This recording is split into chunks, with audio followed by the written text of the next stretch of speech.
Well, good Friday evening, everyone. Welcome to GardenStateWeather.com, GardenStateWeather.blogspot.com, Twitter, Facebook, and YouTube. I'm meteorologist Robert Smith with the evening winter storm video forecast discussion for this Friday evening, the 22nd of January 2021. And I know that a lot of people are concerned about the snow situation and the rain and ice situation on late Monday night and Tuesday.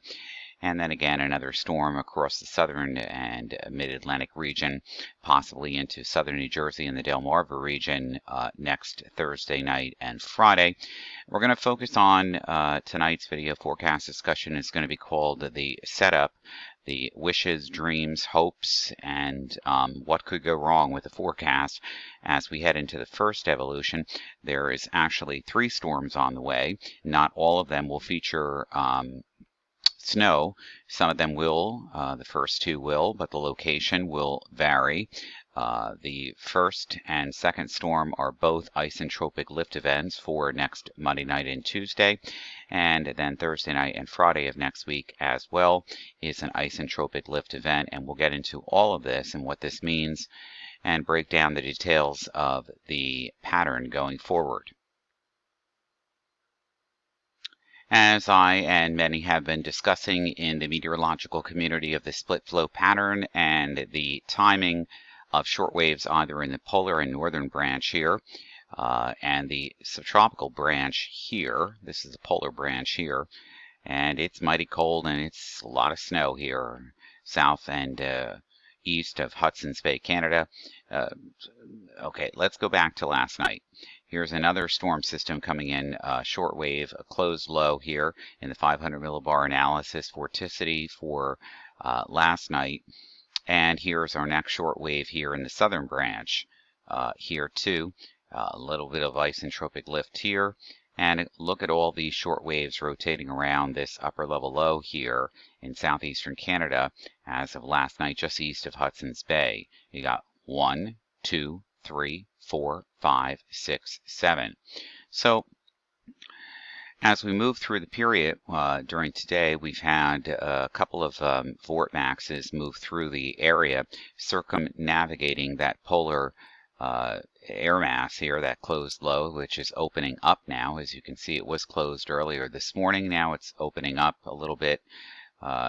Still a little bit closed, and still a couple of vortexes working their way through. One worked their way through this morning and this afternoon. We had lots of snow showers downwind the lakes here and into Connecticut and New York and near Binghamton and Pennsylvania. Even in northwestern New Jersey, we had some snow reports, but they were basically flurries because the subcloud layers were too dry. Now, when we get into the latest one here, you can see everything calming down just a little bit, but here is the new energy here. Let's go back here. This is the new energy in the polar branch for next Monday night and Tuesday. These disturbances here and these disturbances in the vortexes here, where it snowed today in portions of, well, Las Vegas, for crying out loud. And you're going to see a lot more snow as this ejects east, and this disturbance ejects east, southeast as well.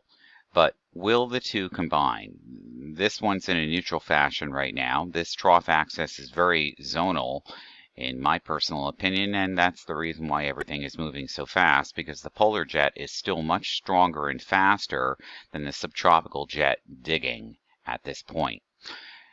We discussed whether that was going to change or not in the forecast going ahead for a big major East Coast snowstorm, but doesn't really look that way at this point. But isentropic lift events, we get warm air riding on a jet structure and omega, strong omega and lifting, or even moderate lifting over a very cold atmosphere.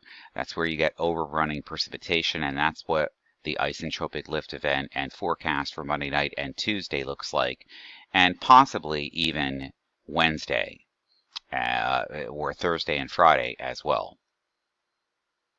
Let's go to the national mosaic of Doppler radar first, and this is what it looks like. Now, this is a conglomeration of all the Doppler radars composites radars joined together. So there's definitely a lot of lake effect snow that has occurred here over the lakes here into New York and downwind the lakes across Binghamton and into portions here during today. But the subcloud layers here across southeastern New York and northern New Jersey were just too dry for a lot of that precipitation to fall.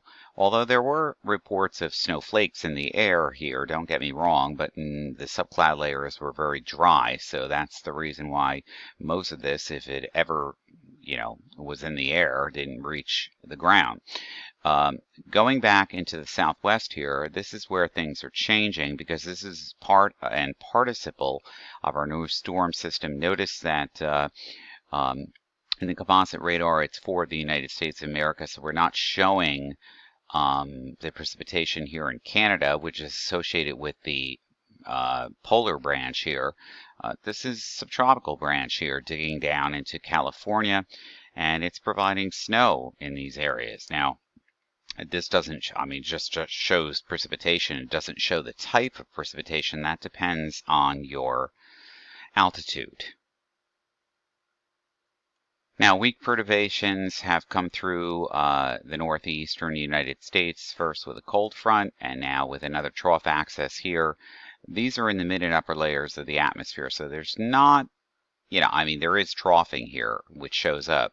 And this is the last vestige of that before the high pressure zone across the northern plains moves east during the next 24 to 36 hours and sets up a very cold pool of air in terms of temperatures from the mid and lower layers of the atmosphere down.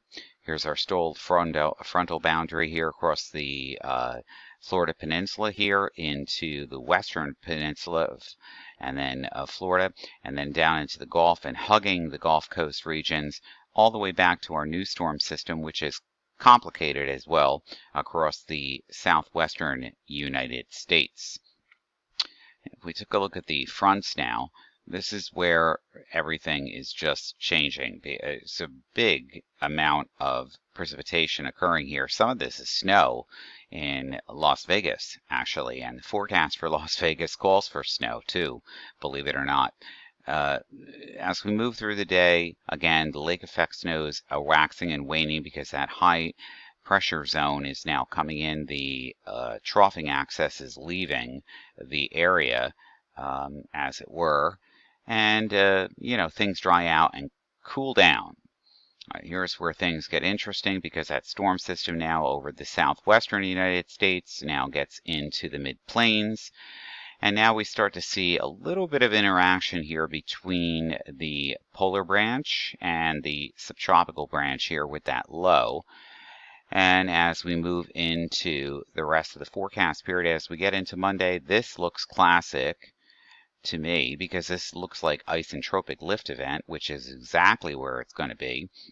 We're going to start the forecast out with rain and some sleet and some snow on the fringes here south of I-95 here as we head into Monday morning. By Tuesday morning at 12Z, it's snowing pretty good in the New Jersey, New York City area. There's also some kind of, this is surface analysis, but it looks like a little bit of a Norland trough here, even though we have one center over Pennsylvania, the Ohio River Valley here, another one over Virginia, and getting out into the Delmarva Peninsula offshore. This looks interesting to me because that means that the precipitation may linger a little bit longer, and some of the heavier precipitation with isentropic lift events occur with Norland troughs hanging on closer to the coast. Where those locations are, that's difficult to say, depending on the model guidance. And then it's going to get cold around here again on Wednesday and Thursday. And here comes the next storm system that is over here. And that comes forward on Wednesday into the south and Thursday, and then it heads down toward the Carolinas. So now the Carolinas are getting in with the snow. Parts of Delaware and southern New Jersey could be getting into the snow too for next Thursday and Friday before that heads out to sea. But I can tell you a lot of things are in flux here and in change. Looking at the teleconnections from all models here from this afternoon or this morning's run of the North Atlantic Oscillation here, this is all the models here. So we definitely are in the negative and near a good state, -1 to -2. And here on Monday and Tuesday into Wednesday, we're definitely near the 1.5 to 2, -2 threshold here. So that looks good. And, you know, a lot of blocking here in the North Atlantic, especially over the Greenland block is in place.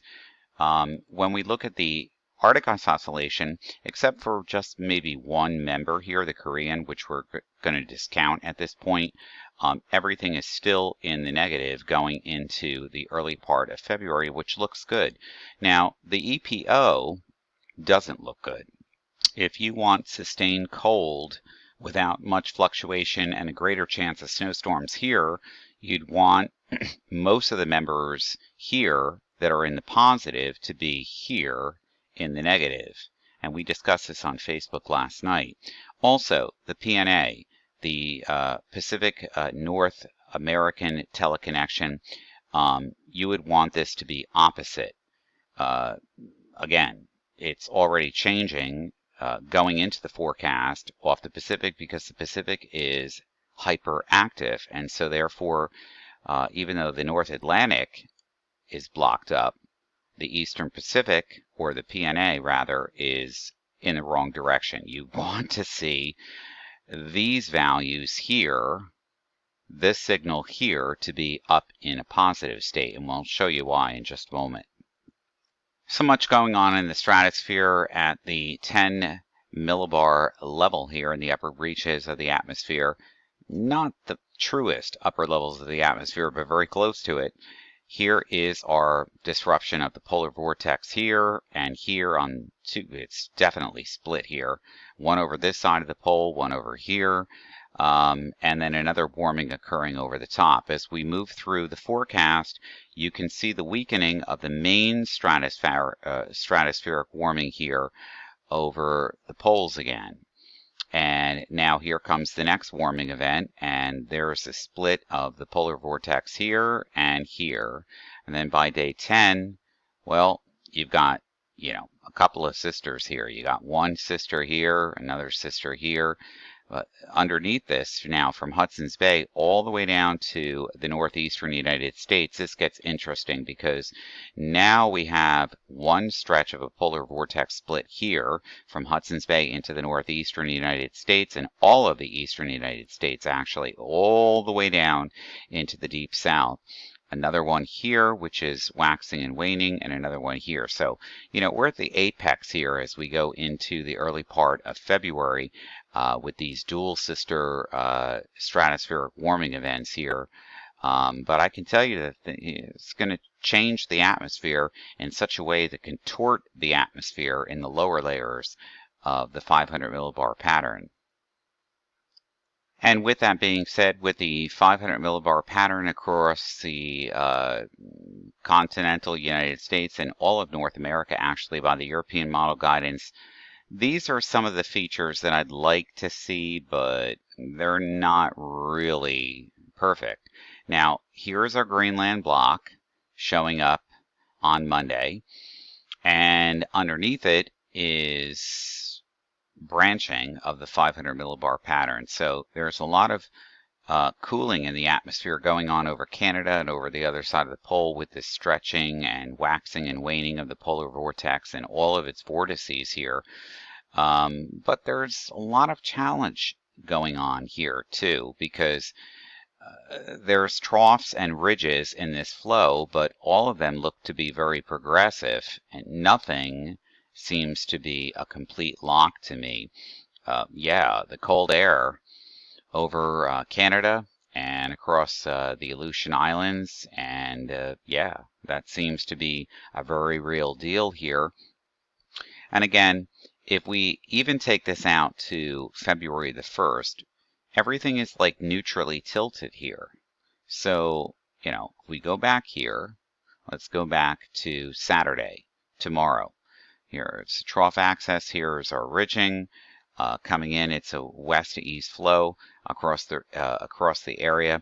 Here's our low area, our lobe of cold air. And now here comes the disturbance for Monday and Tuesday. And again, this, even in a 500 millibar pattern, looks to me like isentropic lift snow, ice, and rain. You get towards next Thursday and Friday. That's where things get interesting, because you've got this here, and you've got these things going on here, these upper lows here, and below normal heights here. So the ridge axis is actually in the wrong direction because it's over the Central Plains. The ridge axis of the PNA needs to be over Montana down through New Mexico. So it sends a trough in response to all of these things going on into the eastern United States. But unfortunately, the storm forms for Thursday and Friday further to the south because the ridge axis is wrong. All of this is not really great to me. And as we go out to 10 days, again, I'm seeing the problem where the models are trying to handle all of these evolutions of these cold pockets and upper level lows here in the 500 millibar pattern across the North America. And it's a west to east flow and a zonal flow, and there are troughs and ridges, but they're not that strong, and they are transient because this feature here, all of this in the action here is in the polar and Arctic jet, which is too fast. Well, it's also been reported that there is an extended outage here from the NCEP data, which stopped the float of the GFS16 and the HRWFV3 data since Thursday, and they're not aware of when this is going to return. Well, what else is new? We're in a new era here with presidency and executive orders and all of this kind of crap that's going on right now in this world and this country too. Let's take a look at the European high model resolution guidance here on precipitation type through the next 10-15 days.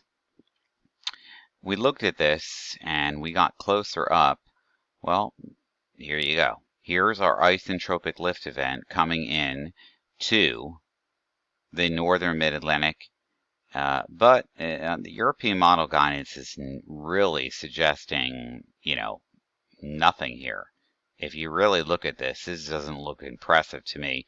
Here comes that other upper level low into the forecast for Thursday and Friday, and again it dallywops and moves to the southeast. So even the European model guidance from this morning has an ocean storm, but not for us. As strong cold air, high pressure transport moves in on Thursday, Friday, and Saturday of next week. So this is another cold front and another system in the southern branch here, which could bring some precipitation totals to the area, but then it branches off, and this is what we have to watch out for. This moving here, and this again, but even this looks completely out of sync to me. And the latest afternoon update from the GFS, the operational American model here, shows that snow shower activity waxing and waning here as high pressure builds in. Here comes the storm in question for Monday and Tuesday, and it's slower on the NAM, the GFS, and even the European model guidance at this point with this isentropic lifting, because we have some cold air damming, which is showing up here in the model guidance here, and one low here over Ohio, and that's going to transfer its energy here, which is showing up in this model guidance here, showing up transferring it here. So any kind of isentropic lift, and again, the 500 millibar pattern PVA, positive vorticity of action, not looking so great on either model guidance actually. And then for next Thursday and Friday, here comes the energy in the Gulf, and here comes the storm system being suppressed by this huge cold high pressure zone near Hudson's Bay, Canada. So we're looking at a snowstorm here. This is a major snowstorm here, but not for us.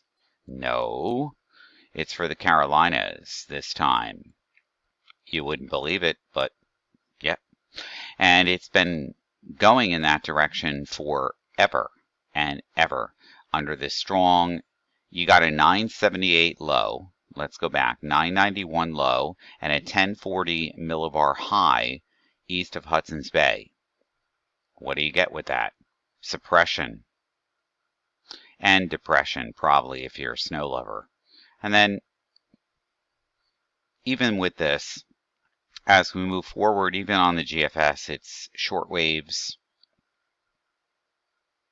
Nothing looks impressive. Here comes the next isentropic lift event on the GFS showing up on, what is this, going to be Tuesday, February 2nd, with ice and rain, with a low and a warm front extending all the way from the Great Lakes all the way into southern New Jersey, the Mid-Atlantic region area here. That doesn't really do too much for people who really want snow. But the big storm here comes out of the plains, moves up to the Ohio River Valley area, the Great Lakes area. There's a lot of warm air. There's some cold air damming here, but everything starts off and then ends with rain. Very impressive. One thing I'd like to look at is the national blend of models for the QPF over the next, I don't know, 10 days. So here we are by Tuesday at 7 a.m., equivalents of 0.04 of an inch, 0.02 of an inch. And even if we went through this forecast and we get through Wednesday, that's it. And then, you're going to have to wait for other things to start showing up. Like, they're really not going to show up until Thursday and Friday, which takes us out there to the 10-day period. And this is a total of the liquid precipitation. So, again, snow ratios are going to have to be better than 10-1, 15-1, actually, to get some kind of, higher accumulation snow here. And if we went into the snowfall totals here, which we can certainly do, well, of course, with our snow showers waxing and waning tonight in the air mass, but we get to Tuesday here, and then we get to Wednesday morning at 7 a.m. Again, this is a national blend of the models, so it's a combination of the GFS, the NAM model guidance, and some of the other mesoscale model guidances that they're looking at. The SREF is in here too. This doesn't really look too impressive, and that's why people on Facebook have been messaging me in southern New Jersey as well, and in northern New Jersey as well. So again, and all of this is probably based on a 10-to-1 ratio, and let me tell you, temperature profiles at all levels of the atmosphere, even down at 3,000 feet, on Monday night and Tuesday would support a 12, 13, 14, 50-to-1, 15-to-1 snow ratio here north of Trenton, north of 78, along the I-78 corridor, along the I-80 corridor, and further north. And of course, as we get further to the north and east here, not so much. Now, that's where things change, because by Thursday and Friday, now this is a cumulative precipitation that the national blend sees as we get out into February 1st. So, first of all, the amounts that you're going to see on Monday night and Tuesday are probably going to be a lot lower unless there is a northern trough somewhere off the coast that continues the precipitation between New York City and Philadelphia's I-95 corridor. Somewhere in there could be banding of snow. And the snow ratio, again, would be quite high given the factor of the cold air in place at all levels of the atmosphere, especially down to 925 millibars, 3,000 feet. Now, when we get into the 10-day period, well, that's a total accumulation of snow from either clippers or, the second storm system coming in on Thursday and Friday, and then again, nothing looks spectacular to me here. No. And so while the world is waiting on change and the government of the United States is signing off documents left and right, there's a lot of chaos in the atmosphere, and there's a lot of chaos down here on the ground too, and in the world. But meteorology is solid. For everything live, it's GardenStateWeather.com, GardenStateWeather.blogspot.com, Twitter, Facebook, and YouTube. I'm meteorologist Robert Smith. You make it a pleasant weekend. But do bundle up because tomorrow morning on Saturday, you're going to have wind chill real field temperatures in the single digits to the low teens. Cold air is here. The blocking is here, but the pattern is not right.